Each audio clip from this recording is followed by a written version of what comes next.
Hey everyone, welcome you all in Madhav Accountancy Classes. Guys, आज हम आप लोगों के लिए बहुत जबरदस्त MCQs लेकर आए हैं जो आपके CUET पॉइंट ऑफ व्यू से बहुत ज्यादा इंपॉर्टेंट है। आपको एक एक MCQ को बहुत अच्छे से देखना है, मेरे साथ साथ करना है ताकि आपको सारी चीजें क्लियर हो जाए। और गाइज जैसा आप जानते भी हो, मैंने आपको पहले भी बताया, जो न्यू है मैं उनको बताना चाहूंगा कि हम आप लोगों के लिए बहुत अच्छे नोट्स तैयार कर रहे हैं CUET पॉइंट ऑफ व्यू से, जो आपको नोट्स फ्री ऑफ कॉस्ट, बिना किसी कॉस्ट के आपको मिल जाएंगे। उसके लिए आपको हमारी ऐप को डाउनलोड करना पड़ेगा। ऐप का नाम है माधव अकाउंटेंसी क्लासेस, जो प्ले स्टोर पर अवेलेबल है, जिसका लिंक नीचे डिस्क्रिप्शन में दिया हुआ है। आप उसको डाउनलोड कीजिए और free notes accounts as well as eco दोनों के लिए तैयार कर रहे हैं, जो आपको CUET में आपकी बहुत ज्यादा हेल्प करने वाला है। तो उसको आप जरूर इंजॉय कीजिए ताकि आपका CUET का एग्जाम बहुत अच्छा हो। एज वेल एज गाइज हमारा टेलीग्राम चैनल है, सबसे पहले इंफॉर्मेशन कुछ भी होती है तो उसके ऊपर हम पोस्ट करते हैं। तो आप अगर टेलीग्राम पर है तो उस चैनल को जरूर ज्वाइन कीजिए ताकि आपको सभी इंफॉर्मेशन मिलती रहे। तो चलिए गाइज स्टार्ट कर रहे हैं आज के MCQ के साथ।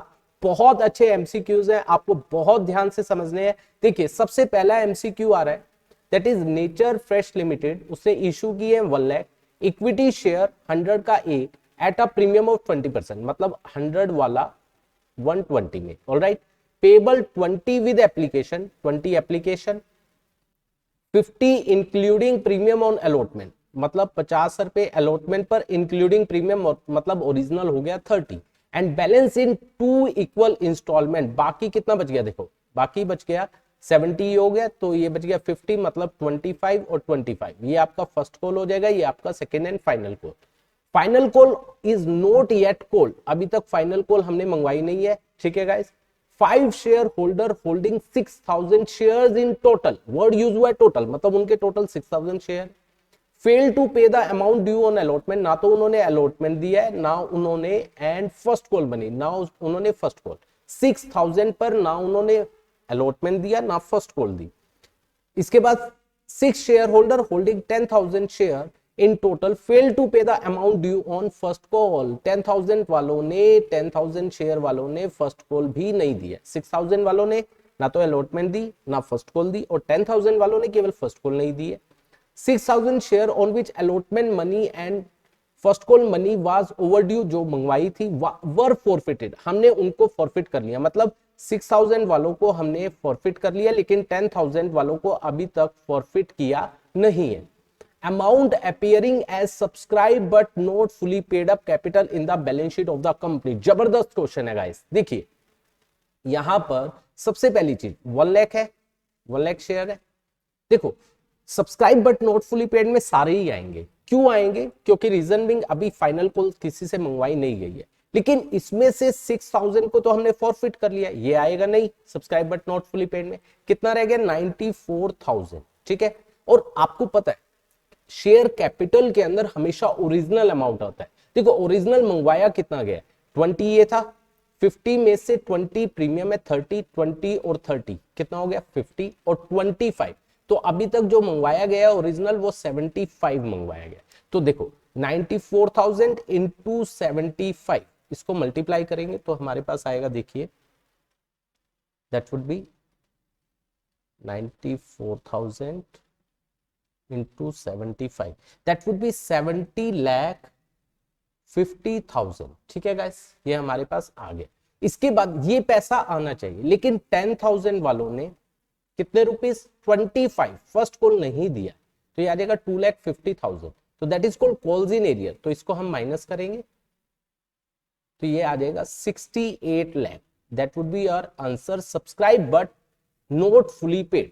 तो 68 lakh that is your first option, जो subscribe but not fully paid में क्या किया जाएगा, शो किया जाएगा। क्योंकि 6,000 जो है वो तो हमने फॉरफिट कर लिए, और वो किसका पार्ट बनेगा, फॉरफिटेड शेयर का, वो subscribe but not fully paid का पार्ट नहीं बनेगा, ठीक है गाइस। आगे चलते हैं, देखिए क्रेडिट रिवेन्यू फ्रॉम ऑपरेशन है 36 lakh, cash revenue from operation है 30 लाख, क्लोजिंग सन्ड्री डेटर है 13 लाख, ओपनिंग सन्ड्री डेटर है 11 लाख। एवरेज कलेक्शन पीरियड कि हम कितनी जल्दी कलेक्ट करते हैं, एवरेज कलेक्शन पीरियड, पहले तो आपको ट्रेड रिसीवेबल टर्नओवर रेशियो निकालनी पड़ेगी। ट्रेड रिसीवेबल टर्नओवर रेशियो कैसे निकालते हैं? क्रेडिट रिवेन्यू, क्रेडिट यूज होता है, credit revenue from operation divide by average trade receivable. ठीक है, क्रेडिट आपको दिया हुआ है 36 लाख, 36 लाख। ठीक है, कैश नहीं लेना है हमें, ध्यान रखना। उसके बाद सन्ड्री डेटर एवरेज निकालेंगे 30 लाख और 11 24 lakh divide by 2, that would B कितना आ जाएगा? 12 लाख। तो ये आ गया 3 टाइम्स। ठीक है, तो इससे हमारा क्या आएगा? इससे हमारा एवरेज कलेक्शन पीरियड 12 मंथ्स होता है, divide by 3, that would B क्या आ जाएगा? 4 मंथ। तो second is your answer. I hope ये बात भी आपको समझ आई होगी। इसके बाद out of the sundry debtor, sundry debtor है हमारे 4,57,000, 7,000 ड्यू फ्रॉम कवि बिकेम बैड, वो क्या हो गए? बैड डेट हो गए। एंड अभी हु ओड अस रुपीज 40,000, जिसे हमने 40,000 लेना है, बिकेम इंसॉल्वेंट, वो भी इंसॉल्वेंट हो गए। 30% of the amount due from अवी इज रिकवरेबल, रिकवरेबल जो हो सकता है 30% रिकवर हो जाएगा, बाकी बैड डेट है। ठीक है guys, provision for doubtful debt is to be created at the rate 5% on debtor, हम एक प्रोविजन बनाने हैं 5%। At the time of admission of a new partner the gain या loss on revaluation due to above will be, total आपको gain और loss निकालना है। तो देखिए 4,57,000, ठीक है, एक तो लॉस हो गया हमारा 7,000 का ये, ठीक है, रह गया कितना? 4,50,000 के डेटर। अब मैं इसको अलग अलग कर रहा हूं, एक तो 40,000 की बात कर रहा हूं, ठीक है, एक बाकी रह गया 4,10,000, ठीक है। 40,000 में से 30% रिकवरेबल है, मतलब 12,000 तो हमें लग रहा है पैसा आ जाएगा, बाकी रह गया 28,000, ये भी हमारा क्या हो गया? लॉस। एक तो ये लॉस हो गया, एक ये लॉस हो गया। ठीक है गाइस, देखो अभी 12,000 रिकवर नहीं हुआ है, रिकवर्ड वर्ड यूज नहीं हुआ, रिकवरेबल, तो ये डेटर में आ रहा होगा। ठीक है गाइस, तो अल्टीमेटली देखो 4,57,000 में से लॉस हो गया 7 और 28 35। ठीक है, ध्यान से समझना जो मैं आप बात बोलूंगा। तो ये आ गया 0,00224, 4,22,000, क्योंकि 12,000 इसमें वो भी डेटर्स हैं जिनसे, जो ये 30% वाले हैं, जिनसे अभी आना बाकी है, लेकिन उनसे अब प्रोविजन की बात आती है। प्रोविजन किसके ऊपर बनाते हैं? जिनसे पैसा लग रहा है आ जाएगा, उनके ऊपर हम प्रोविजन बनाते हैं, बेड डेट के ऊपर नहीं बनाते हैं। तो ये 12,000 जो है ये तो कंफर्म है, इनसे अब मिल ही जाएगा, तो इसके ऊपर भी प्रोविजन बनाने की जरूरत नहीं है। तो कितना रहेगा? 4,10,000, तो 4,10,000 के ऊपर प्रोविजन बनेगा, इसके ऊपर 5%, तो ये आ जाएगा 20500। तो अल्टीमेटली लॉस कितना हुआ? एक तो 7,000 का ये, एक 28,000 का ये, एक 20,500, तो ये आ गया 3555। तो answer would be 55,500 would be your answer. तो ये आपका लॉस आ गया सेकंड। ठीक है गाइस, सेकंड पॉइंट 55,500। इसके बाद देखिए eight the time of change in profit sharing ratio if investment fluctuation reserve is created, आप रिजर्व बना रहे हो, मतलब एक लाइबिलिटी क्रिएट कर रहे हो। देखो वर्ड क्या यूज हो रहा है? क्रिएटेड, ये नहीं बोल रहा है अपीयर कर रहा है, ये कह रहा है क्रिएट कर रहे हो। जब रेशियो में चेंज हो रहा है, इज डेबिटेड टू, आपको पता है जब एक लाइबिलिटी क्रिएट होगी, नई liability at the time of reconstitution वो रीवैल्यूएशन अकाउंट में जाती है। Revaluation account debit to liability, कोई भी लाइबिलिटी अराइज होती है। Profit and loss account, profit and loss appropriation, ये भी नहीं आएगा, ये भी नहीं आएगा। Profit and loss adjustment, yes, इसका दूसरा नाम रीवैल्यूएशन अकाउंट होता है। Answer is your C, third part. Profit and loss suspense, ये भी नहीं आएगा। ठीक है गाइस, इसके बाद Cello limited is engaged in a business of manufacturing plastic containers. During the year 2021-22, it purchased an automated machine of 4 rupees 8,50,000. उन्होंने एक मशीन खरीदी है 850 की. It paid salary and wages of rupees 60,000 for installation. मतलब ये इसको install, मतलब इसी की कॉस्ट में, आपको पता है मशीन लेते हैं जो उसका लाने का, लगवाने का सब उसकी कॉस्ट में ऐड होता है. As it was in the need of fund for expansion, it issued equity share of rupees 12 lakh.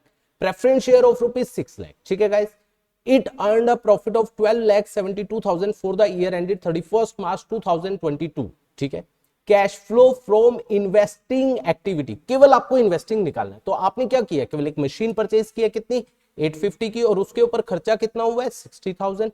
तो दैट वुड भी कितना आ जाएगा? 9,10,000 आपका आउटफ्लो हो रहा है इन्वेस्टिंग से. तो आउटफ्लो कितना हो जाएगा? 910. First is your answer. ठीक है गाइस, इसके बाद at the time of dissolution of a partnership firm, if Dinesh, one of the partner, has taken 40% of the investment, बहुत जबरदस्त क्वेश्चन है, At the time of dissolution of a partnership firm, if Dinesh, one of the partner, has taken 40% of investment at 76800, वो लेकर गया है 40% investment 76,800 में, 76,800 में, ना कि 76,800 की इन्वेस्टमेंट, इतने में लेकर गया, being 20% less than the book value. और जो ये 76,800 है, ये 20% कम है बुक वैल्यू से, ठीक है guys. Rest of the investment, तो इसका मतलब ये 40% है, ठीक है, 40% वाली इन्वेस्टमेंट ये 76,800 में लेकर गया, वो भी क्या है 20% कम। बाकी की जो 60% है, rest of the investment were sold at 20% above the book value. Cash और bank account will be is debited with, बहुत जबरदस्त क्वेश्चन गाइस, ध्यान से सुनना। पहली बात देखो, मैं दोबारा पढ़ रहा हूं, one of the partner has taken 40% of investment at 76800 being 20% less than the book value, ठीक है, वो 40% लेकर जा रहा है। लेकर कितने में जा रहा है 76,800, ये इतने में वो लेकर गया, ये इसकी बुक वैल्यू नहीं है। बुक वैल्यू कैसे निकालेंगे, 76,800 वो 20% कम में लेकर गया, मतलब ये 80% है, 80 मल्टीप्लाई बाय में 100, ठीक है गाइस। तो ये आ जाएगा हमारा 76,800 डिवाइड बाय 80%, तो ये आ जाएगा 96,000। आप कैलकुलेट करोगे तो ये हमारा बुक वैल्यू आई है 40%, और इसको हम 40% से डिवाइड करेंगे तो इससे 100% आ जाएगी, तो डिवाइड बाय 40%, तो ये आ जाएगी 2,40,000, ठीक है। ये पूरी इन्वेस्टमेंट की वैल्यू आ गई, उसका 60% गुना 60%, ठीक है, तो ये हमारा आ जाएगा 1,44,000।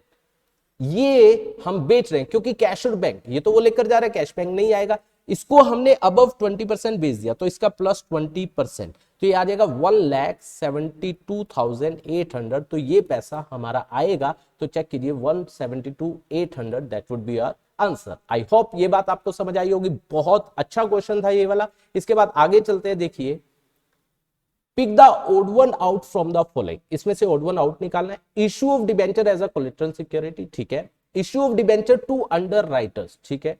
Issue of debenture to promoters, ठीक है। Issue of debenture for cash, इसमें से आपको जो अलग लग रहा है ना वो निकाल दो। क्या इससे लाइबिलिटी अराइज होगी, सेकंड से होगी, थर्ड से भी होगी, फोर्थ से भी, लेकिन कोलेटरल सिक्योरिटी जब हम डिबेंचर्स को एज अ कोलेटरल सिक्योरिटी देते हैं तो उससे हमारी कोई लाइबिलिटी अराइज नहीं होती है। तो फर्स्ट वन आपका क्या आ जाएगा आंसर, क्योंकि इससे कोई भी लाइबिलिटी अराइज नहीं हो रही है, ठीक है गाइस। इसके बाद देखिए अगला question, D E and V were partners in the firm sharing profit and losses in the ratio of 3:4:3, ठीक है guys. D E and V, E met with an accident, E की एक्सीडेंट हो गया, ठीक है, एंड डाइड ऑन 31st अगस्त को उसकी death हो गई। As per their partnership deed, executor of E would get his share of profit up to the date of his death on the basis of sale के basis पर, till the date of death applying net profit ratio of the last year, जो last year sale के ऊपर net profit है उसी के according देखेंगे। Sale for the year ended 31 March 2020 पिछले साल थी 3 लाख, और profit for the same year was 12.5% on sale, alright.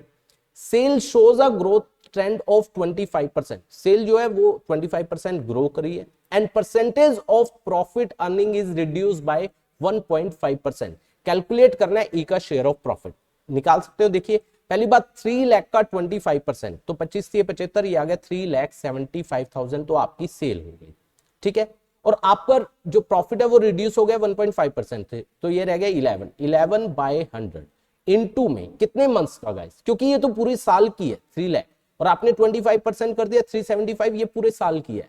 पहले आपको 5 महीने की निकालनी पड़ेगी, 5/12, तो ये आ जाएगा कितना, देखिए 3,75,000 इंटू में 11 इंटू में 5 डिवाइड बाय 1200, तो ये आ जाएगा 1,7,187.5। गाइज ये 5 महीने की पूरी फर्म के प्रॉफिट आए हैं। अब उसका हिस्सा है 4/10 मल्टीप्लाई बाय में 4/10 मल्टीप्लाई 4/10 6875 उसका हिस्सा बनता है। तो हमें ई का प्रॉफिट निकालना था, तो 6875 सेकंड इज योर ऑप्शन, ठीक है गाइस। इसके बाद देखिए अगला क्या कह रहे हैं, राहु केतु एंड शनि, ओके, राहु केतु और शनि तीनों ही आ गई एक साथ, are partner sharing profit in the ratio of 2:3:5। Goodwill appears in the book at ₹6 lakh, goodwill appear हो रही है बुक्स में 6 लाख, ठीक है। राहु रिटायर्ड ऑन 1 अप्रैल 2022, ठीक है, रिटायर हो रहा है। Ketu and Shani decided to share the future profit equally, देखिए 2:3:5 थी और केतु और शनि ने डिसाइड किया कि वो 1:1 में आगे कंटिन्यू करेंगे। Ketu gave 1,50,000 as his share of goodwill to Rahu, Ketu दे रहा है, कौन दे रहा है गाइस, केतु, मतलब ये दे रहा है, कितना दे रहा है, 1,50,000 अपनी गुडविल का हिस्सा किसको, राहु को दे रहा है जो छोड़कर जा रहा है। गुडविल ऑफ द फर्म कितनी होगी, पूरी गुडविल हमें उसके बेसिस पर निकालनी है, ठीक है। तो आपको यहां पर क्या निकालना पड़ेगा, पहली बात तो सेक्रीफाइस निकालना पड़ेगा, गेन निकालना पड़ेगा। सेक्रीफाइस तो क्या है, 2/10 वो कर रहा है, कौन, राहु, और गेन कौन कर रहा है, देखो 3/10 पहले इसका शेयर था और 5/10 इसका था, अब क्या है 1/2 और 1/2। गाइस ये तो कुछ भी क्या नहीं कर रहा है, गेन और सेक्रीफाइस नहीं कर रहा है, तो इसका मतलब गेन अकेला कौन कर रहा है, 3/10 पहले उसका था, 1/2 अब हो गया, मतलब 5/10, इसका मतलब 2/10 ये कौन गेन कर रहा है, ये केतु गेन कर रहा है, तो अकेला वो देगा, उसने कितना दिया है 1,50,000, ठीक है, तो ये अल्टीमेटली यहां से निकल जाएगा 1,50,000 इंटू में 10/2, ठीक है, तो ये आ जाएगा 7,50,000, ये पूरी फर्म की गुडविल की क्या आ जाएगी, वैल्यू आ जाएगी। Second is your option. I hope ये वाला भी आपको पॉइंट अच्छे से क्लियर हुआ होगा। इसके बाद नेक्स्ट देखिए, बहुत अच्छा पॉइंट है, रियलाइजेशन एक्सपेंस ऑफ ₹11,000, 11,000 है, were to be borne and paid by Ramesh, borne भी रमेश करेगा और पे भी कर दे, ठीक है। The firm will be paying him an amount of 14,500 for the purpose of dissolution of the firm, firm उसे कह रही है मैं आपको 14,500 दूंगी, ठीक है। Ramesh capital account will be credited with, तो रमेश की कैपिटल कितने से क्रेडिट होगी, फर्म ने कहा 14,500, तो 14,500 से होगी, क्योंकि एंट्री क्या होती है, रियलाइजेशन अकाउंट डेबिट। 2 में क्या हो जाएगा, रमेश कैपिटल, जो उन्होंने डिसाइड किया, सॉरी 14,500 और 14,500 रमेश कैपिटल, ठीक है गाइस, ये एंट्री हो जाएगी और रमेश की कैपिटल होगी 14,500, तो fourth is your option. I hope आप लोगों को ये सारे के सारे एमसीक्यू अच्छे से समझ आएंगे, क्लियर हुए होंगे। अगर आपको समझ आए गाइस, लाइक एंड कमेंट जरूर कीजिए और हमें बताइए आपको कैसे लगे, और ज्यादा से ज्यादा अपने सभी फ्रेंड्स को इसको शेयर कीजिए। और अगर अभी तक आपने हमारे चैनल को सब्सक्राइब नहीं किया है, do subscribe our channel. Thank you so much for watching this video.